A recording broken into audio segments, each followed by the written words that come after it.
Be ready. Start.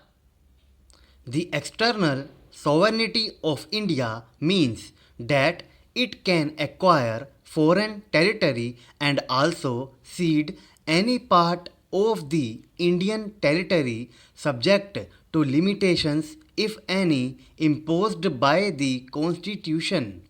On the other hand, internal sovereignty refers to the relationship between the states and the individuals within its territory. Internal sovereignty relates to internal and domestic affairs and is divided into four organs, namely the executive, the legislature, the judiciary, and the administrative. Though India became a sovereign country on 26th January 1950, having equal status with the other members of the international community, she decided to remain in the Commonwealth of Nations. Pandit Nehru declared that India will continue her full membership of the Commonwealth Games of Nations and her acceptance of the King as the symbol of the free association of the independent nations and as such the head of the Commonwealth. Her membership of the Commonwealth of Nations and that of the United Nations organization do not affect her sovereignty to any extent. It is merely voluntary association of India and it is open to India to cut off this association at her will and that it has no constitutional significance. Socialist before the term was added by the 42nd Amendment in 1976. The Constitution had socialist content in the form of certain directive principles of state policy. The term socialist used here refers to democratic socialism, that is achievement of socialist goals through democratic evolutionary and non-violent means.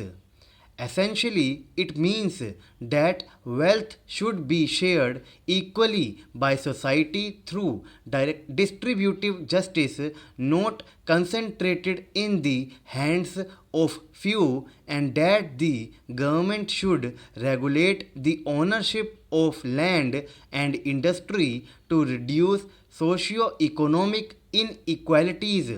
Secular. Secular means that the relationship between the government and religious groups are determined according to constitution and law. It separates the power of the state and religion. By the 42nd Amendment in 1976, the term secular was also incorporated in the preamble. There is no difference of religion, that is, Hinduism, Buddhism, Jainism, Sikhism, Christianity, and Islam are equally respected, and moreover, there is no state religion. All the citizens of India are allowed to profess, practice, and propagate. Explaining the meaning of secularism as adopted by India, Alexander Oviks has written secularism is a part of the basic structure of the Indian Constitution and it means equal freedom and respect for all religions. Democratic.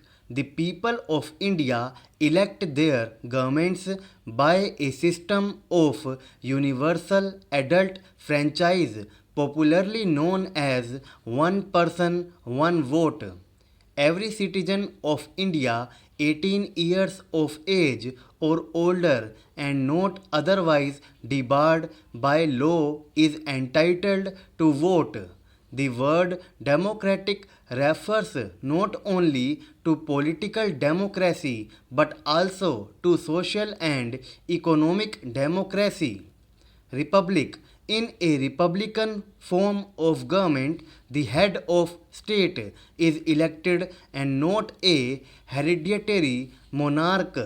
Thus, this word denotes a government where no one holds public power as proprietary right, as opposed to a monarchy in which the head of state is appointed on a basis for life or at least until abdication. A democratic republic is an entity in which the head of state is elected directly or indirectly for a fixed tenure.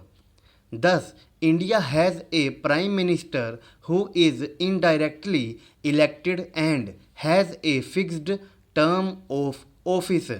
There is an absence of any privileged class and hence all public offices being opened to every citizen without any discrimination. Justice. Justice stands for rule of law, absence of arbitrariness, and a system of equal rights, freedom, and opportunities for all in a society. Liberty. The idea of liberty refers to the freedom on the activities of Indian nationals. This establishes that there are no unreasonable restrictions on Indian citizens in terms of what they think, their manner of expressions, and the way they wish to follow up their thoughts in action. However, liberty does not mean freedom to do anything, and it must be exercised within the constitutional limits.